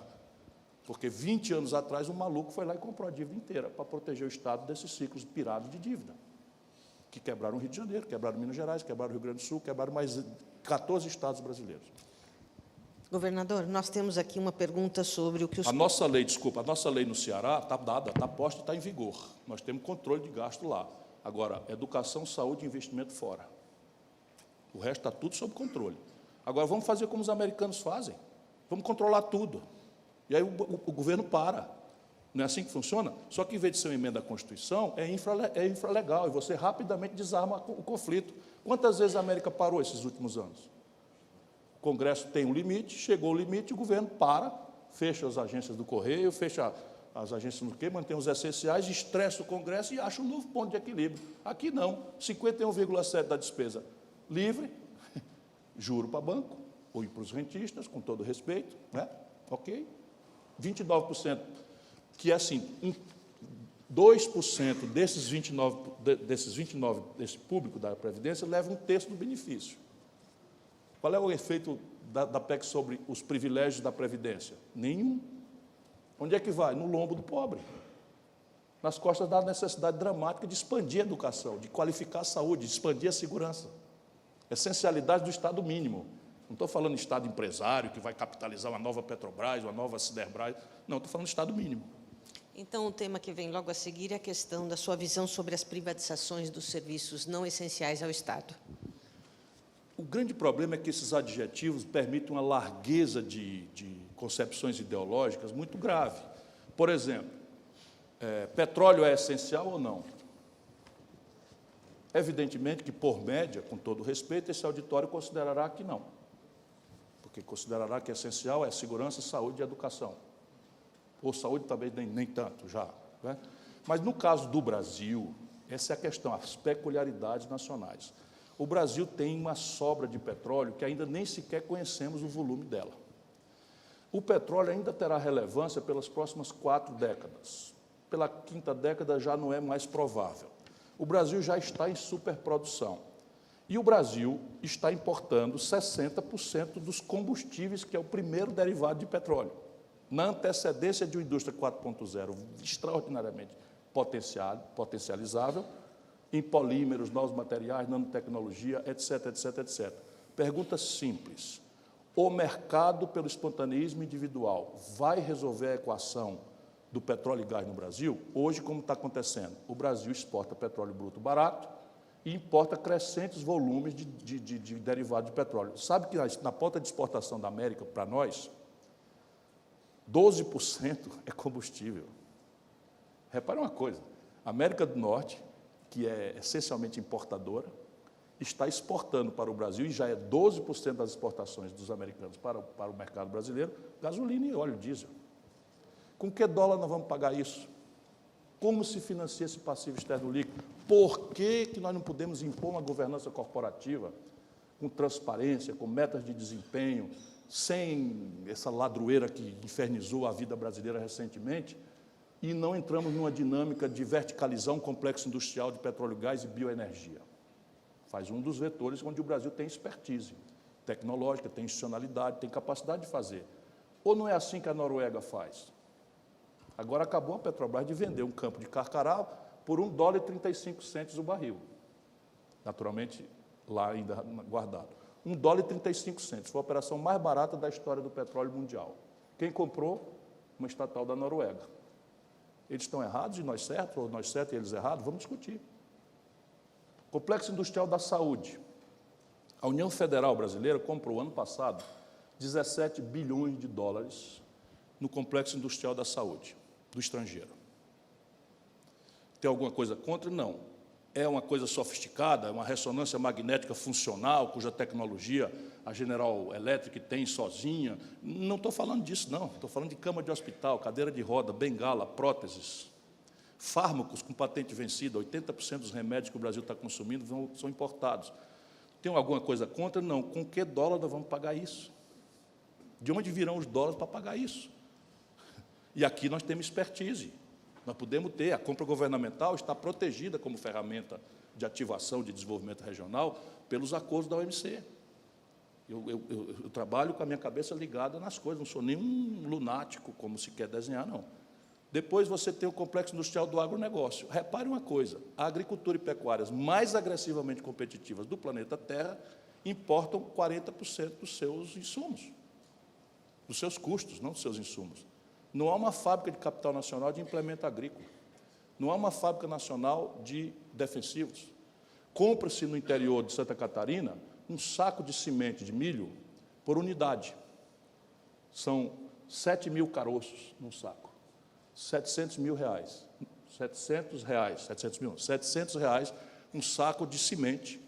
E não é peso, é unidade. X caroço. Aí você pode contar, tem lá o X caroço e tal. 700 reais. Aí produz, e aí a saca de milho sai por 18 reais. A saca de 60 quilos de milho sai por 18 reais. Fecha essa conta. De onde virão os dólares para pagar isso? Depois você tem a questão da defesa. Outro dia, vamos falar baixo aqui um pouco, para ninguém saber, é um vexame, no finzinho do governo Dilma, a China ganhou a concorrência para fornecer o uniforme do Exército Brasileiro. Aqui. A China ganhou a concorrência, pela lei estúpida que o Brasil tem, para fornecer os uniformes do Exército Brasileiro. Esse país aguenta, nesse nível de perfuração? Vamos pagar com qual dólar? Vindo da onde? De soja, milho, minério de ferro e petróleo bruto? Essa conta não fecha.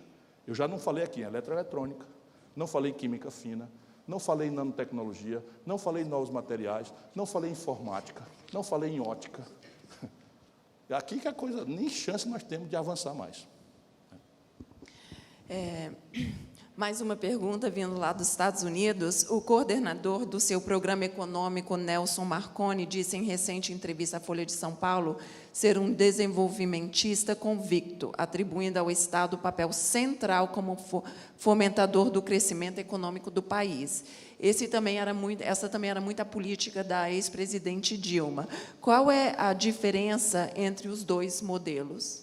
Sabe, a água e o vinho é mais ou menos a mesma coisa. Sabe, o óleo e a água, mistura arrisotônica, acho que era assim que a gente chamava na química. Repare, começou a luta. E a luta no Brasil não é racional nem honesta. Aliás, a luta política no mundo não é racional nem honesta.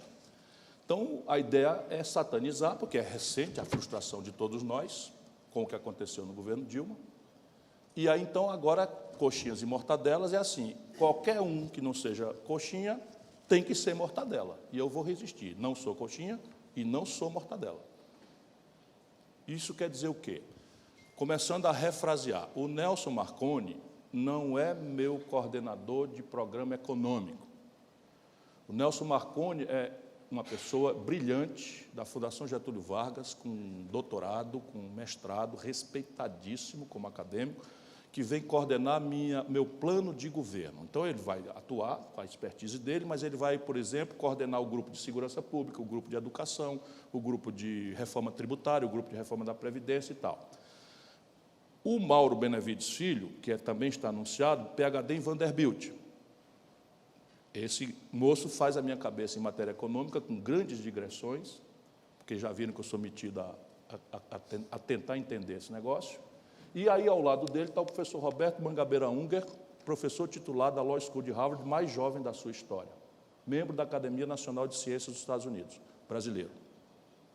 Foi professor do Barack Obama, como eu disse aqui na introdução, entre outros ilustres. Foi conselheiro do Tony Blair na origem.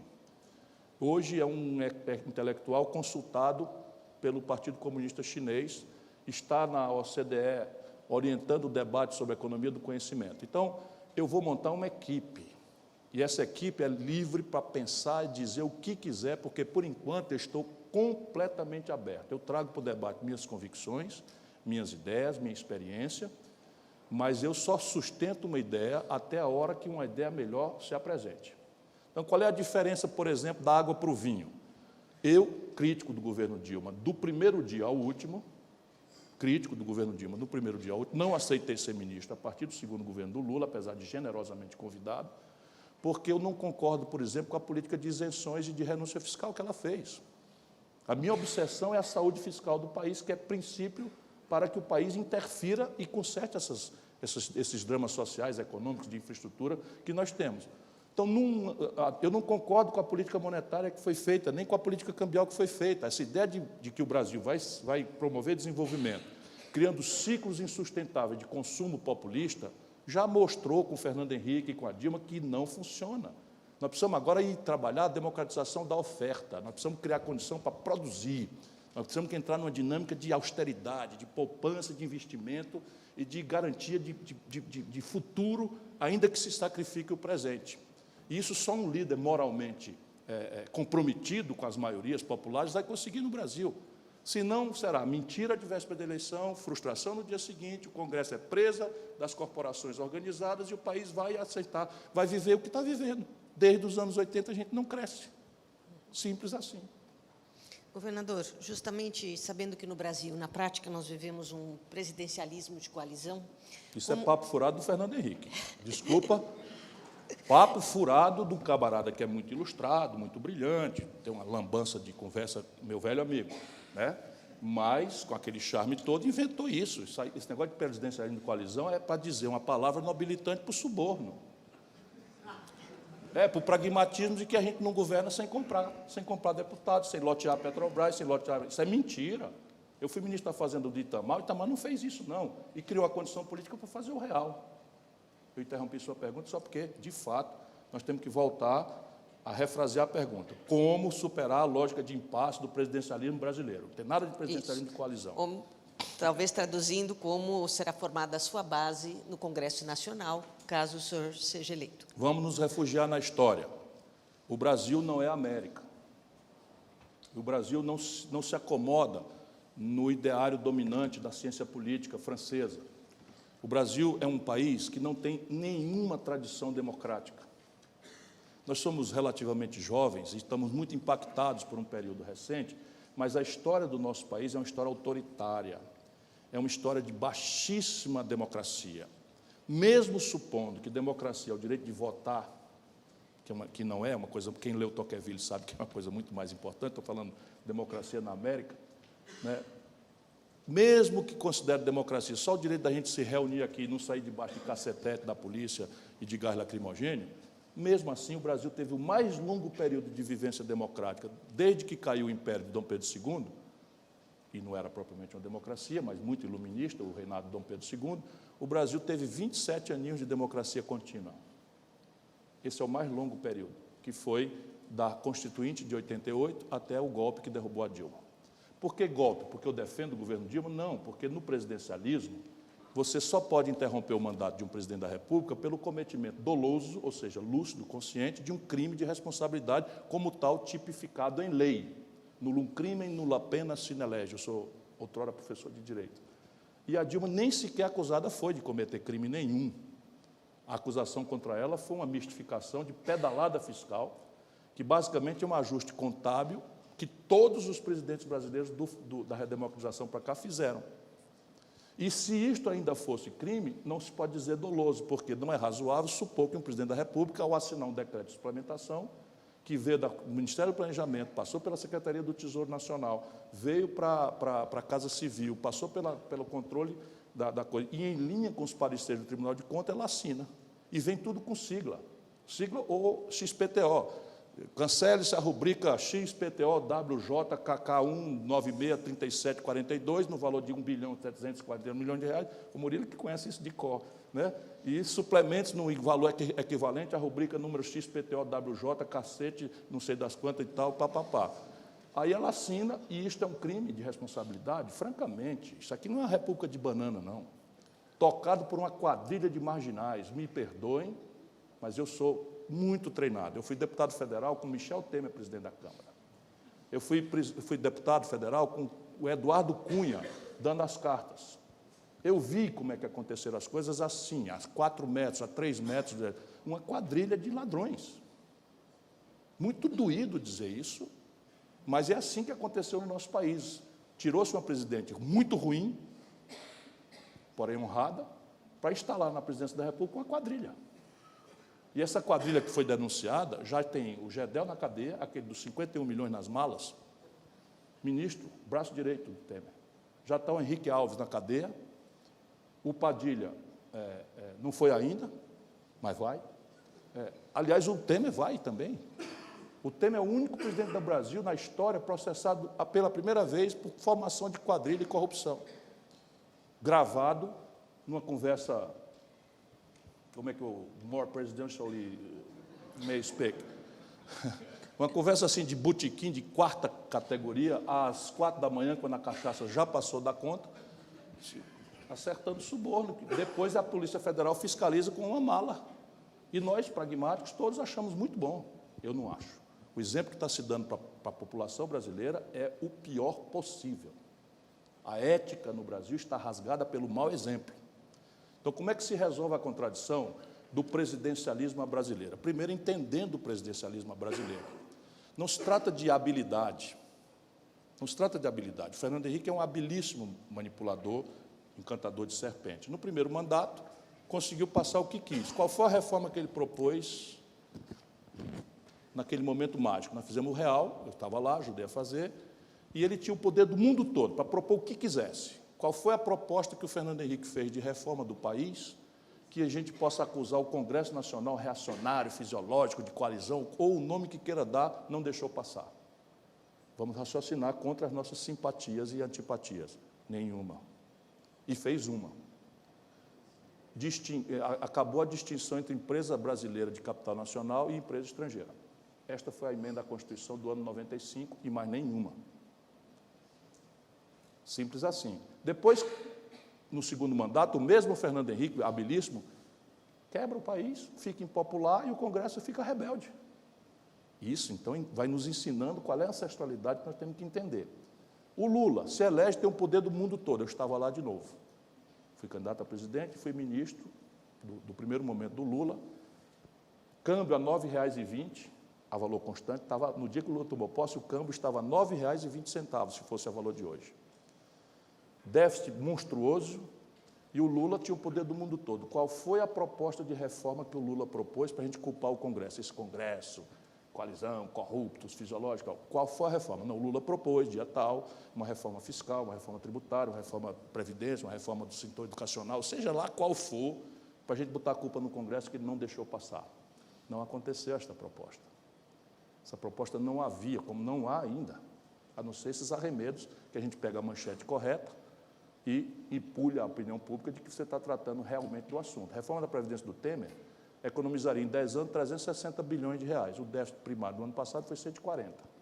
Isso é reforma? Simples assim de perguntar, isso é reforma? Quer dizer o quê? A reforma não tem que fazer? Claro que tem que fazer.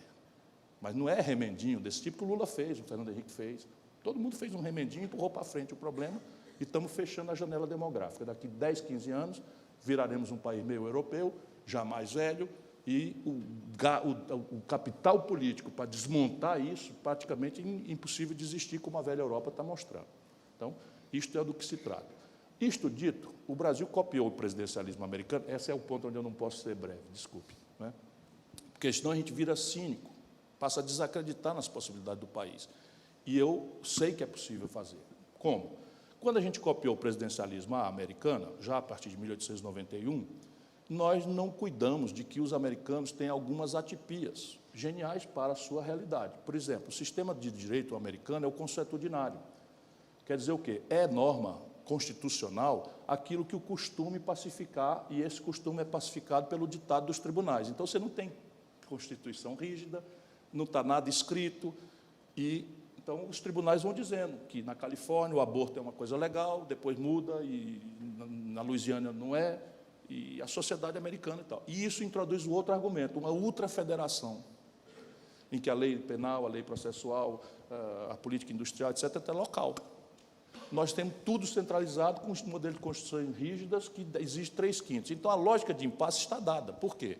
Porque no presidencialismo nós temos um órgão que tem o monopólio do desenho institucional do país, mas não tem nenhuma responsabilidade com a sustentabilidade desse desenho institucional. Compreende o que eu estou dizendo? Eu fui deputado federal. Um dia, pressionado pelo lobby da Fiesp, minha legislatura revogou a CPMF. Palmas para o Congresso Nacional Brasileiro. Tiramos 70 bilhões de reais do orçamento, assim, sem mexer nada das despesas, sem cuidar do efeito fiscal disso, tiramos. Achando pouco, 9 dias úteis depois, a minha legislatura, contra meu voto ali e aqui, votou a regulação da emenda 29, que determina mais 70 bilhões de reais para a saúde pública. Palmas para o Congresso Brasileiro, que aumentou o gasto com saúde pública. Fez essa conta. 70 a menos de receita com 70 a mais de despesa. 140 bilhões de reais é muito dinheiro no orçamento americano, lá alemão. Quanto mais nessa república sofrida, que eu amo tanto.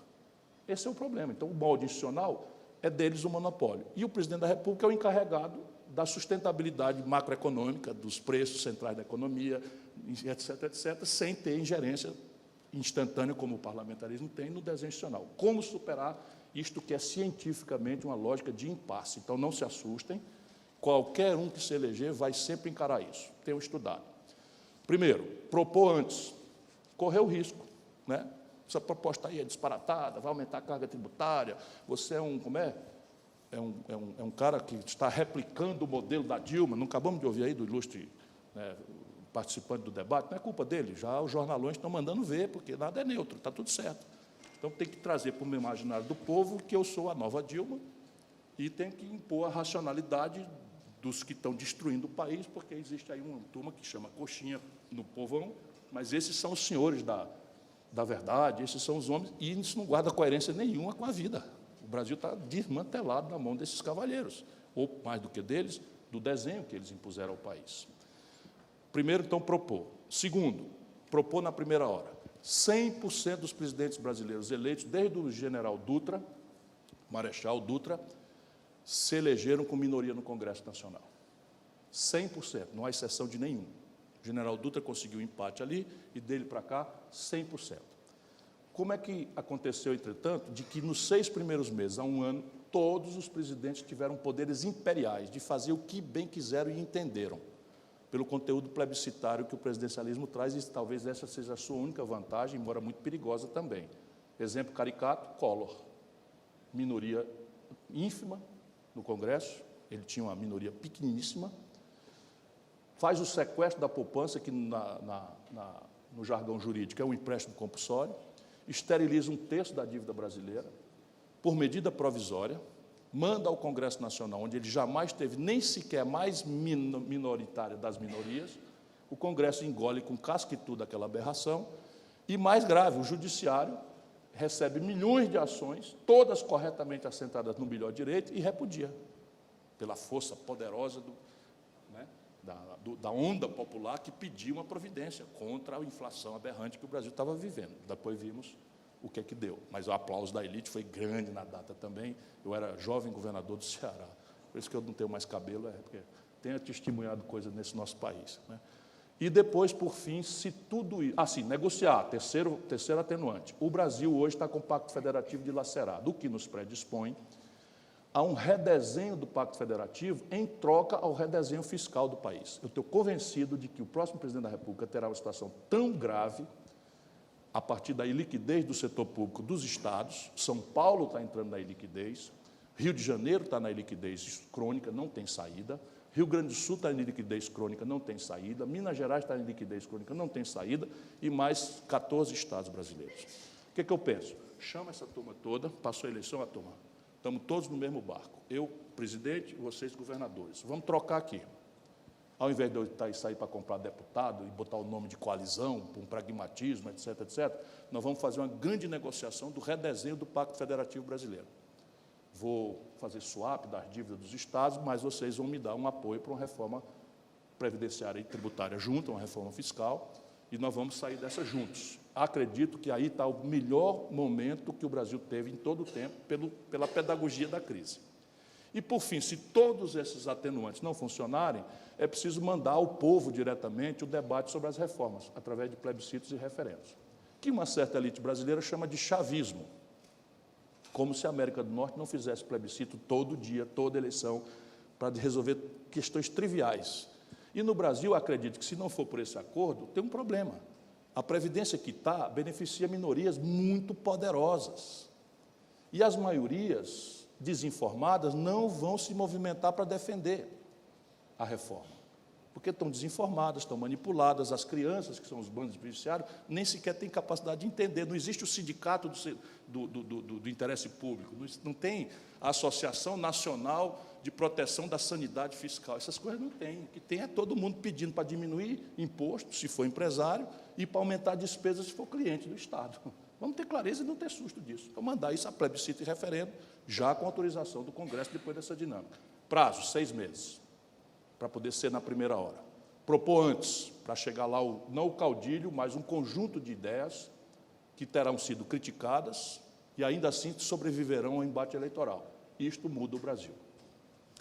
Ainda na linha das reformas, temos aqui uma pergunta que afeta todas as empresas aqui presentes. O que o senhor pretende fazer em relação à reforma tributária, implantação do IVA, aumento do número de alíquotas do IR e também remessa de lucros ao exterior, estão no horizonte das mudanças? Sim, completamente, como eu já tentei demonstrar.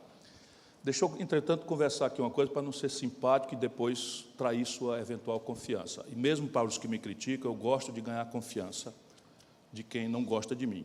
E eu tenho esse privilégio. Os meus adversários no Ceará só aceitam compromisso com o meu lado se eu der a palavra. Porque meus adversários confiam em mim, porque eu não minto. Eu prefiro passar de doidão, de mal compreendido. Meus amigos reclamam, tem que falar para o povão, vai fazer o quê na Amchan? Só vai levar porrada, só vai se explicitar e ninguém vai votar em você mesmo lá e tal. Pouco importa. Fica aqui uma semente de inteligência e eu acredito, não menos propriamente em voto, eu acredito muito em formar uma corrente de opinião. Se eu conseguir, mesmo os críticos, hoje tem uma crítica pesada, mas é para aí que eu quero levar o debate. Vamos debater, se esses números estão errados, ok, eu me rendo. E a gente escolhe o Bolsonaro, por exemplo. Não tem problema nenhum, eu sou um democrata visceral. Vamos brincar com fogo, às vezes é bom. Se a gente não está maduro para impor racionalidade, vamos aceitar o atalho. O filme eu já vi também, vou lutar muito obsessivamente para o país não fazer essa maluquice, mas respeito. Meu patrão é o povo brasileiro, não tem o segundo. Então, repare uma coisa, o sistema tributário brasileiro precisa ser reformado, na minha opinião, por 2 razões. Simplificação da sua gestão e correção da grave injustiça da sua profunda e conceitual regressividade. A melhorar o ambiente de negócios, melhorar a competitividade sistêmica, são belos efeitos colaterais que eu também persigo. Mas, honestamente, o que é que eu quero? Simplificar para impedir as 1000 brechas de elisão e evasão fiscal. Esse país tem sonegação e nós estamos fazendo um refis a cada 2 anos. Todo mundo aqui sabe o que é refis, os que estão lá fora, eu explico. Todo mundo que paga imposto no Brasil deveria andar com um botão vermelho de palhaço no nariz, a depender do nosso governo. De 2 em 2 anos, os inadimplentes, os que não pagam, os que fraudam o fisco, são perdoados. De maneira que quem paga em dia nesse país deveria andar, a depender dos nossos governantes, com um nariz de palhaço. No meu governo, e se for reeleito, não haverá refis. Simplesmente. Vou agravar as penas, tanto econômicas quanto de cadeia, para a sonegação fiscal. Mas vou me comprometer de simplificar dramaticamente, quanto possível, o modelo. E vou tentar corrigir a regressividade. Aí vou pôr em debate, de novo, toda ideia só fica na minha cabeça até outra melhor não entrar. Mas eu estou perguntando ainda, faz sentido, ou qual é a explicação de um país como o Brasil, numa crise fiscal dessa natureza, não cobrar tributos sobre lucros e dividendos? Só o Brasil e a Estônia não fazem isso. Com todo respeito aos irmãos da Estônia, não me parece ser, pelo tamanho, pelo nível de população, o modelo para nós. Só o Brasil e a Estônia não cobram tributos sobre lucros e dividendos. Segundo, na América do Norte, por exemplo, mas na Europa é mais grave ainda, a tributação sobre herança vai de uma alíquota mínima de 29% e pode chegar até 50%. No Brasil, por ditado constitucional, a alíquota é de 4% desses estados, todos quebrados, e, no máximo, os estados podem levá-la a 8%. No país em que 5 pessoas têm fortuna equivalente às posses de 100 milhões de nacionais. A pergunta é razoável isso? Porque eu só sei fazer ajuste fiscal cortando despesa e melhorando receita. Se alguém me ensinar outro caminho. Então, todas as despesas entrarão em foco. E na sua devida proporção. 51,7% do orçamento executado, juros e rolagem de dívida. 29% previdência. 21% tudo o mais. Educação, saúde, segurança, infraestrutura, cultura, ciência e tecnologia. O orçamento do Estado de São Paulo para ciência e tecnologia é 16 bilhões de reais. O da União Federal Brasileira, 3 bilhões de reais. E vamos para free trade, com um país... Qual foi o país do mundo que conseguiu atingir maturidade tecnológica relevante sem uma parceria do governo com o seu empresariado? E é para lá que eu tento tentar. Então, o IVA, teoricamente, deveria ser levado ao Brasil. Está num livro que eu escrevi em 2002, 2001, em parceria com o professor Mangabeira. Esse IVA no Brasil, entretanto, porque o Brasil é o que ele é e não é para amadores, teria que nascer com alíquota alta, muito fora da linha do que está no mundo. Por quê? Porque ele teria que, no momento de crise fiscal aguda, que substituir toda a tributação sobre o valor agregado, que o Brasil construiu, ISS, IPVA, IPVA é patrimônio, ISS, ICMS, PIS/COFINS, etc. Enfim, então, para substituir tudo isso, ele começaria com a alíquota que a gente estima em 26%, o que é um contrassenso para quem está acostumado a pagar IVA de 4%, 5%, 8% no máximo. Por quê? Porque quando alarga a base, que esse é o grande problema da informalidade, quando você alarga a base, você ganha escala também no sistema tributário. E no Brasil, a base, tanto sob o problema da informalidade como da aguda concentração de renda, a base no Brasil é muito exígua. O setor formal, que sustenta os custos fixos do Estado, é muito pequeno. Então, o Exército da Marinha Aeronáutica é para todo mundo, seu orçamento pesa para todo mundo, mas só uma parte pequena paga, porque está contido na formalidade. Então, mas esse debate ele só será feito com menos resistência se nós pusermos o país para crescer. Porque, na hora que você não cresce, distribuir renda é quase politicamente impossível. Porque, sem crescer, você tem que tomar a renda de quem está com ela hoje e transferir para quem não tem. Isto é um conflito que a sociedade brasileira não tem organicidade cidadã para fazer. Nem eu estou planejando guerra civil, nem acredito nisso. Então, paciência. Agora, botar o país para crescer é uma decisão que eu vou tomar. Isso importa em algumas questões. Por exemplo, alguém aqui pode pensar, e o Brasil não está preocupado em crescer? Não, não está. Nós, como um solitário país do mundo, resolvemos tentar colocar a economia num piloto automático, criado às pressas, numa noite, numa madrugada, em Brasília, pelo meu amigo Armínio Fraga, quando o real quebrou, quando o Fernando Henrique quebrou o Brasil e desvalorizou o real na sequência da reeleição. Então, perdemos a tal âncora cambial que foi manipulada para fins de fazer um consumo populista, enfim, eleitoralmente muito generoso, que deu a reeleição, e quebramos no dia seguinte. Ao quebrar, o Arminio entra com essas 3 ferramentas: Inflation Target, meta de inflação, que é Inflation Target, superávit primário e câmbio flutuante. E isso vai num piloto automático, num país que tem, por exemplo, uma coisa que nem o Manual de Chicago compreende: indexação. Então, a gente, para poder privatizar, por exemplo, telefonia, nós criamos um índice chamado IGPM, que é instantaneamente sensível ao câmbio. Ciclicamente, nós desvalorizamos o câmbio, e eu não conheço um paper. Tem um dado MIT, vou agora de novo, Harvard, MIT, Urbana-Champaign, enfim, no circuito universitário, na Europa, eu pergunto, um paper, o que aconteceria com a Libra inglesa se a Libra, por alguma razão, desvalorizasse 42% em 3 meses? Que efeito isso teria na política monetária inglesa? Não existe essa cogitação acadêmica. E essa é a realidade brasileira ciclicamente. 42% de desvalorização cambial em 90 dias.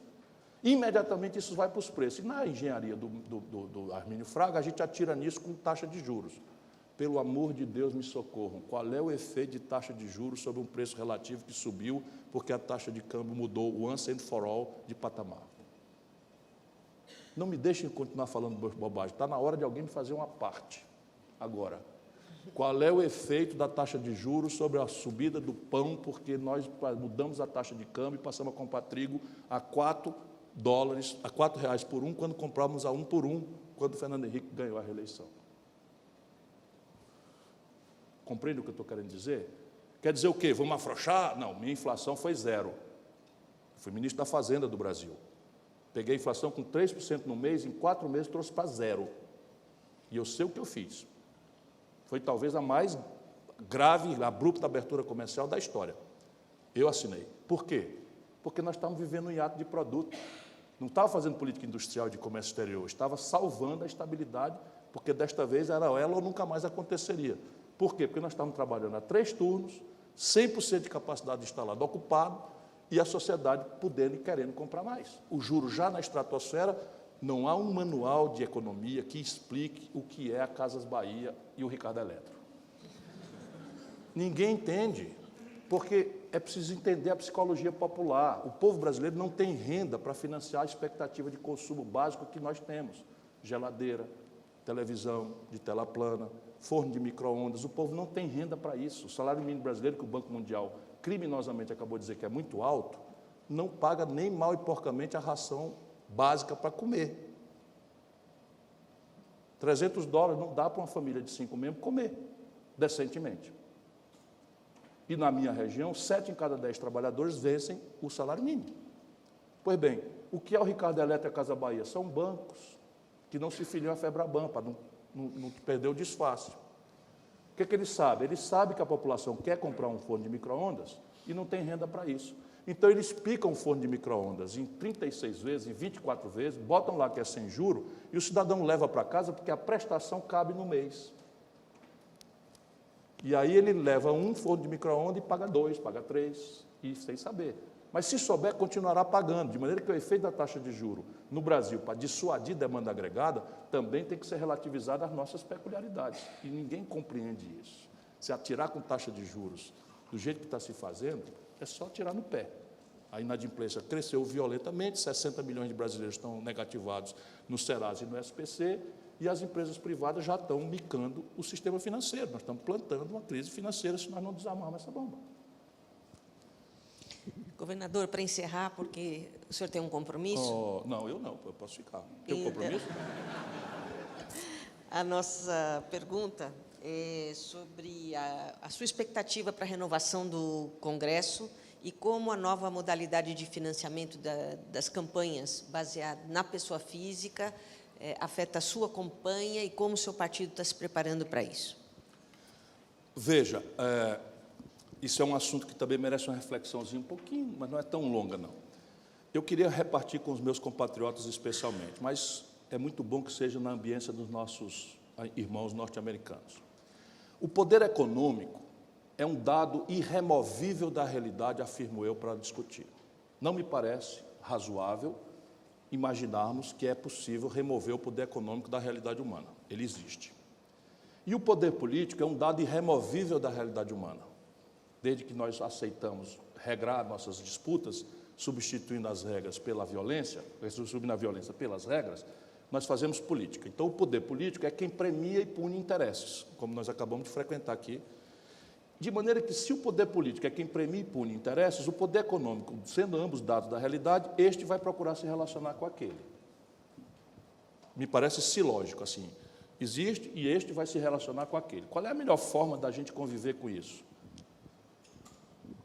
Moralmente, há uma distinção entre uma cultura luterana e uma cultura católica. Na recente eleição do presidente Trump, chegou à Suprema Corte e ela aceitou deliberar uma injunção de inconstitucionalidade quanto à falta de limites a financiamento de campanha por parte das empresas. E a Suprema Corte americana entendeu, por esmagadora maioria, que o direito do poder econômico financiar sem reservas ou limites qualquer candidato que lhe pareça interessante é uma inerência ao direito de livre expressão, que é cláusula pétrea da Constituição americana. Ou seja, o mesmo direito que eu tenho de dar a minha opinião é o direito que eu tenho de botar quanto dinheiro eu quiser, porque ali o que é que se faz? Transparência radical, porque é um elemento de demonstração de êxito eleitoral potencial. Aqui no Brasil a gente usa o Ibope, né? Eu estou bem no Ibope, eu estou bem na pesquisa. Nos americanos eu estou bem no Ibope, mas eu já arrecadei mais do que o meu oponente, porque é um traço da moral luterana que o dinheiro é um bem, é um prêmio que Deus dá a quem se esforça, a quem tem parcimônia. Entre nós, há uma cultura de que é mais fácil um camelo passar no fundo de uma agulha do que um rico ganhar o reino dos céus. Isso é uma metáfora, mas ela está muito poderosamente entranhada nos nossos costumes. Então, dada a grande tragédia aqui que aconteceu de corrupção no Brasil, a gente, ao invés de discutir clara e transparentemente, assim como eu tentei fazer agora, demonstrando essa evidência, para chegar no limite de que só tem um jeito, a transparência radical, e introduzir no imaginário do eleitor a pergunta de onde se financia esse camarada, a que interesses ele serve, com que compromissos ele pretende chegar à presidência da República. E isto ser um juízo de valor para o eleitor. Entre outros juízos de valor, se é simpático, se dá devida ênfase à segurança, se tem posições arejadas sobre costumes, etc. Ou não, o dinheiro, como é que se relaciona? O eleitor, então, cidadão, aperfeiçoa a sua coisa com prós e contras e vota. Entre nós, não. Optamos pelo atalho, pelo puxadinho, de vedar o financiamento de campanha pelas empresas e determinar, num país de 206 milhões de habitantes, em que o custo do avião, para você fazer 45 dias de campanha visitando 2 cidades por dia, e eu visitava 5, o custo do avião deve ser os 30 milhões de reais, com financiamento individual. Será a primeira vez, vamos experimentar, mas isso só tem uma consequência. Os candidatos decentes, que estão rareando, lamentavelmente, cumprem a lei. Os bocudos, os que falam claro, que ferem interesses, ameaçam interesses poderosos, não podem dar um passinho fora do risco. Então, tem que cumprir. E aqueles que, por exemplo, financiam com dinheiro livre do narcotráfico, dinheiro em espécie de igrejas, nem sempre igrejas de verdade, dinheiro em espécie, daqueles que são, inclusive, financiados milionariamente sem reserva, estabelece uma diferença brutal, porque esses não têm nada a perder. E isso é o que nós vamos assistir no Brasil agora. Eu vou fazer o que a lei manda. Hoje nós temos o fundo partidário e o fundo eleitoral, que já é um puxadinho, né? Então, já fizeram isso, mas já criaram, numa hora de austeridade fiscal, que se arrocha povo, etc., criaram aí um fundo bilionário para ser dividido pelas burocracias partidárias entre os candidatos com certas regulações. E aí Brasília começou a viver agora o mercado de mandato de deputado. Então, o partido tal não tem nenhum compromisso com o país e sabe que os critérios de êxito de fundo partidário, tempo de televisão, são apurados por cabeça de deputado. Então, é o seguinte, eles estão indo no popular. 60 milhões dividido por 30 da bancada, 2 milhões para cada um. Então, cada um recebe 2 milhões de reais. Esse é o novo mercado, é o próximo escândalo que nós vamos assistir no Brasil.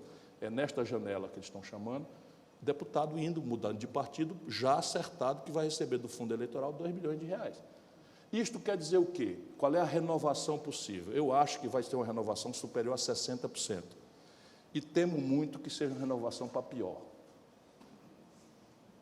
o que agrava os argumentos. Apresentar a ideia, fazê-lo no primeiro momento, mediar no atacado com o novo Pacto Federativo e não alimentar ilusões de que o corporativismo vai ceder. Portanto, ter o gatilho final de deliberar junto com o povo, por plebiscitos e referendos, esses assuntos, reforma fiscal e talvez reforma política. Porque reforma política é uma obviedade, é um curto-circuito. A institucionalidade em vigor gera a representação que temos. E a representação que temos tem o monopólio de desenhar a institucionalidade em vigor. Pergunta simples: na Suécia, na Noruega, na Dinamarca ou em qualquer lugar do planeta Terra, qual é o estamento político que muda a institucionalidade que lhe deu o poder? Então, a institucionalidade gera a representação que temos, e então nós estamos pedindo dela que ela mude a institucionalidade que lhe deu o poder. Isso não é razoável. A única forma de quebrar isso é ou um presidente forte propõe na primeira hora e desarma a bomba desse curto-circuito, pondo para vigia daqui 2, 3, 4 eleições no futuro, pensando no país e não no microprojeto de poder, que foi o que, tragicamente, oportunidades perdidas com o Lula e com o Fernando Henrique, ou levamos diretamente ao povo para decidir. E, ainda assim, esse plebiscito tem que ser autorizado pelo Congresso. No Brasil, o presidente não pode convocar plebiscitos e referendos. Tem que ser negociado, só que aqui a maioria é simples. Então, é possível você atenuar essa lógica de impasse. Governador, nessa casa que é apartidária, que lhe recebeu bem e quer ajudar a construir o Brasil, qual é a sua mensagem final? Uma sentença. Eu quero agradecer muito, considero uma manhã privilegiada para mim, agradecer a paciência, a audiência, a atenção, o carinho de terem vindo aqui. E o que eu peço, nesse momento, vou fazer outros pedidos mais na frente, inclusive o voto, né? Mas o que eu peço nesse instante é que ajudem a impor um método ao debate. Tragam todos, mas não deixem ninguém sair daqui sem se explicitar em relação às concretudes do país. Por quê? Se a gente conseguir que o método seja esse, o debate vai permitir a gente escolher o verdadeiro rumo de mérito estratégico por onde o país vai caminhar. E isso é a semente da possibilidade de êxito. O oposto, a eleição populista de caudilhos, de personalidades exuberantes e tal, que existe, ou de personalidades tão não exuberantes que também parecem interessantes, porque não vão mexer em nada, deixam as coisas como estão, etc. Enfim, é isso que eu peço por agora. E vocês são, vamos dizer, o supra-sumo, vocês são o 1% do 1%, né, de quem o país pode esperar um gesto menos egoísta, um gesto menos individualista, um gesto mais comprometido com as questões estratégicas. E por isso eu agradeço muito pela atenção que me deram.